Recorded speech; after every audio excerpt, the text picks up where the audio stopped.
به نام خداوند جان و خرد، به نام انسانیت و به نام ایران. درودی دگرباره دارم بر همه هممیهنان عزیزم، همه پارسی زبانان سراسر این گیتی پهناور، به ویژه آنانی که در درون ایران عزیزمان در سیطره این ایران هستید. من ایرانبان بهرام آبتین هستم، مسئول جنبش ایرانبانان، جنبشی که برآمده از اندامان مردمان دلیر و شرافتمند ایران زمین است. اقوام و ادیان گوناگون، احزاب سیاسی، اجتماعی، فرهنگی، کلاً همه کنشگران ایران زمین، ایران بوم، چه زن و چه مرد، در این جنبش دست به دست هم داده ایم تا در سایه اتحاد، همدلی، برادری و برابری در 1 مهر ماه آغاز کنیم رستاخیزی دیگر را. آغاز کنیم قیام ملتی که در سیطره این ایران بیش از 1400 سال در خون خود می‌غلطد. گرامیان، 32 سال گذشته، بیش از 32 سال گذشته حقیقتاً ننگین ترین دوره دوران ایران بوم بوده.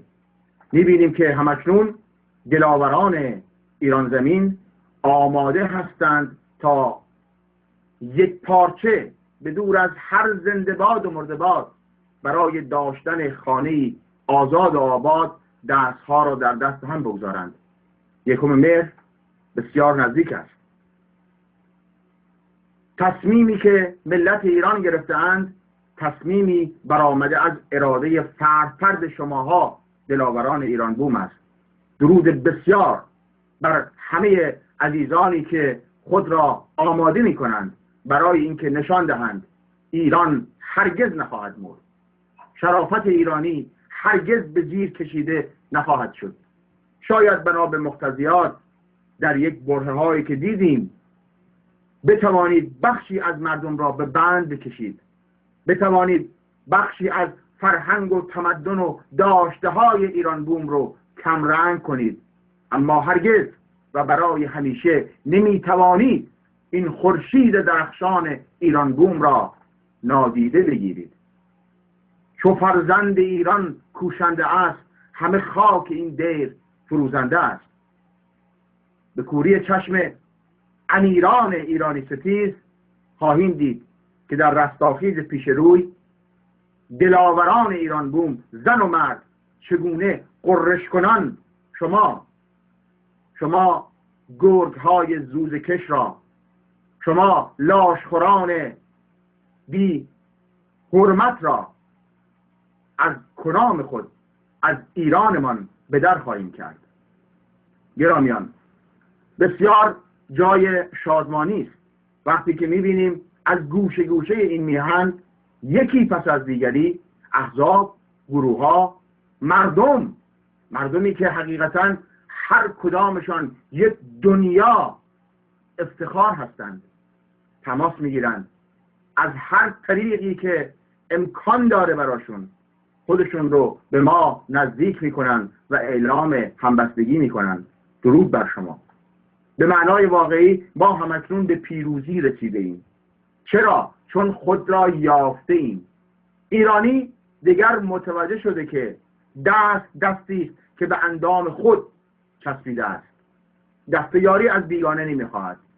هر دست بیگانه‌ای که آمده و بین ایرانی اختلاف افکنده، کرد و لر و ترک و عرب و بلوچ و گیلکی و قشقایی و مازی و گیلکی و همه اقوام دیگر، اینها را پیش کشیده، دست بیگانه‌ای که آمده شیعه و سنی و یهودی و مسیحی و کلیمی و سبی و اینها را عنوان کرده، این ملت ایران است که آن دست را کنار زد و فریادش این است که ما ایرانیم، ما همه با هم برابریم. اگر در سرزمین ما شب هست، برای همه شبه.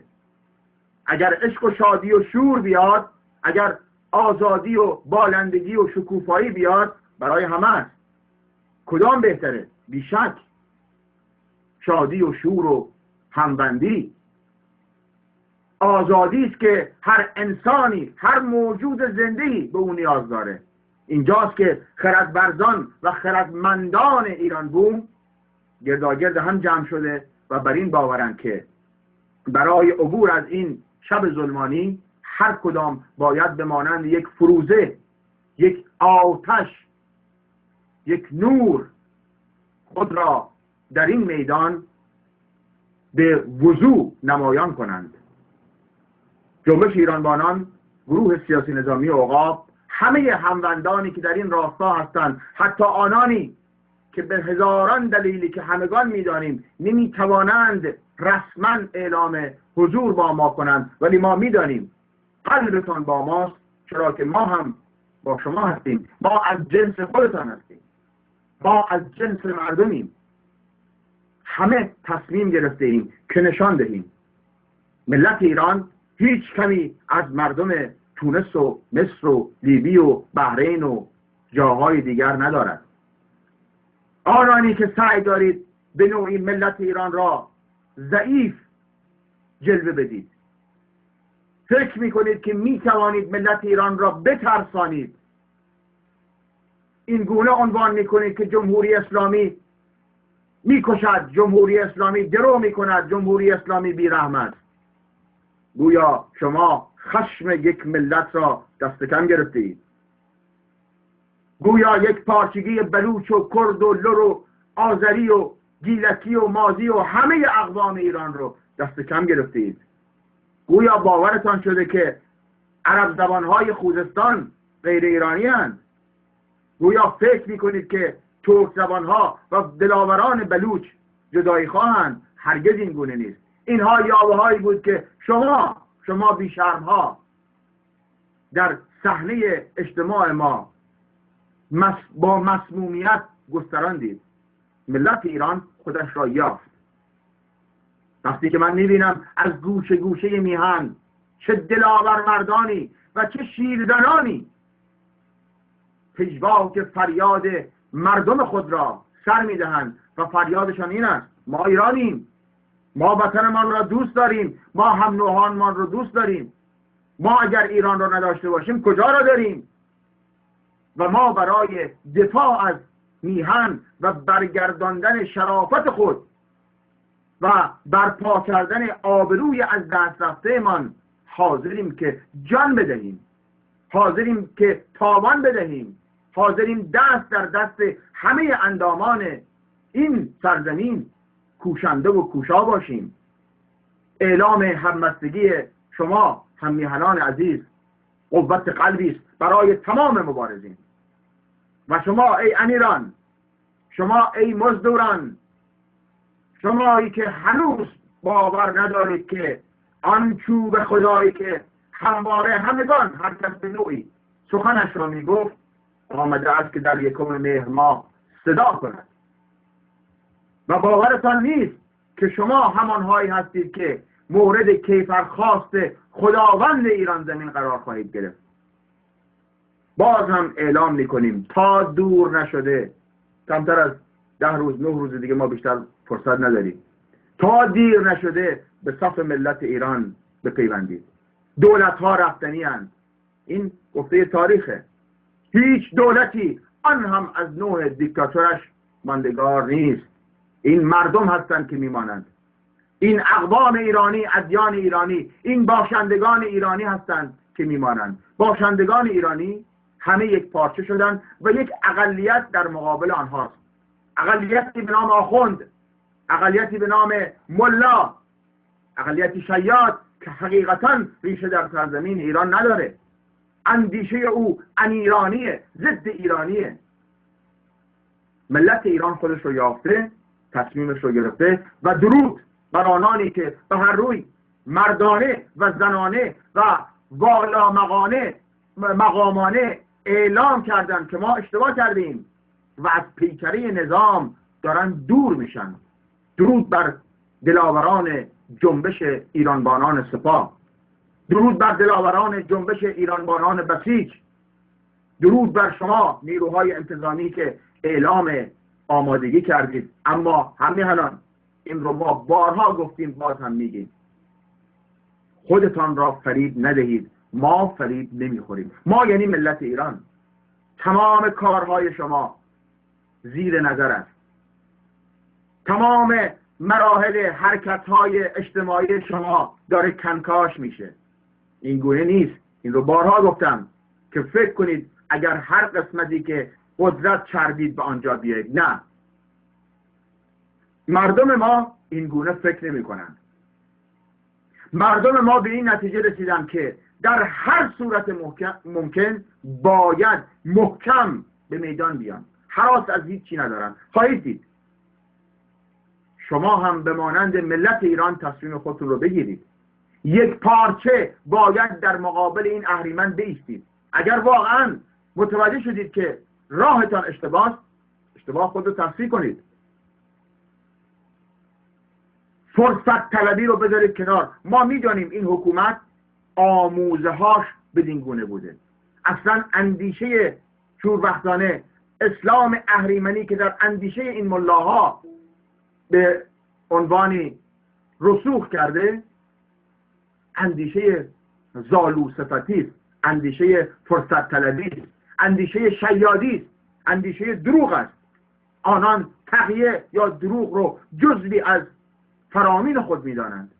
مکاری رو یکی از صفات الله خود می‌دانند. ولی ایرانی به مانند کف دست من پاک صادق و سخنش این است که آغوش ما برای هموطنانی که تا دیروز در چرخه این اهریمن می‌چرخیدند این است که برگردید و با آغوش ملت بیایید.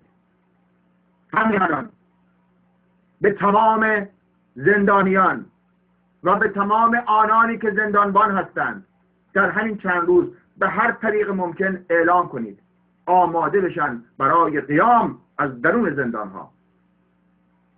آقا و خانومی که در نیروی انتظامی هستی، هم میهن پاسدار و بسیجی و کسی که میتوانی در این زندانها را بگشایی، این یک حقیقتا مرحله بسیار مهمی است که میتوان تو را، اشتباهات تو را در این حرکت ملی به نوعی همسنگ کرد و تو را به عنوان شخصی که میشود به عفو عمومی محق دانستند با تو برخورد کرد. زندانها را باز کنید. تمام افرادی که در زندانها هستند باید آزاد شوند. تمام پرونده ها در فردای آزادی ایران یک بار دیگر باید بازنگری بشوند. یک عفو عمومی. این خواست ما ملت ایران است.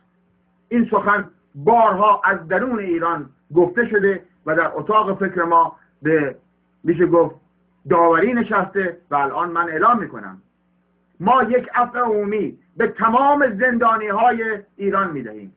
حتی اگر کسی قتل کرده، قاچاق کرده، هر جرمی رو که اجرا کرده، درخواست ما از ملتمان این است یک عفو عمومی بدهیم. و اگر چنانچه یک مجرم جرمی رو حتی مرتکب شده که اون به هر روی خلاف هست و جرمی غیر اجتماعی در هر قانونی ناپسندیده است، اگر اون مجرم قول بده که اشتباه خودش رو جبران کنه و شاکی هم این رضایت رو بده که آنگونه‌ای که اون مجرم قبول کرده برای تصحیح اشتباه خودش عمل بکنه، در دولت آینده ما یک عفو عمومی به تمام زندانی‌ها خواهیم داد. این خواست دولت آینده است. ملتی که برآمده از خودش میخواد نماینده‌هاش رو معرفی کنه و بیشک نماینده‌های اون ملت هم به درستی درد ملت رو میشناسن. به مانند تمام جهان گرامیان در کشورهای متمدن هم بدین گونه است. کسی رو به خاطر مسائل اجتماعی حتی قتل نمی‌کشند، خون رو با خون نمی‌شویند. کما اینکه ما داریم انسان‌های بزهکار، انسان‌های خلافکار، انسان‌های شریر که در جامعه فرض کن اروپا یا امریکا یا جاهای دیگه الان اومدن و ترک عادت کردن و انسان‌های کاملا مفیدی برای اجتماع خود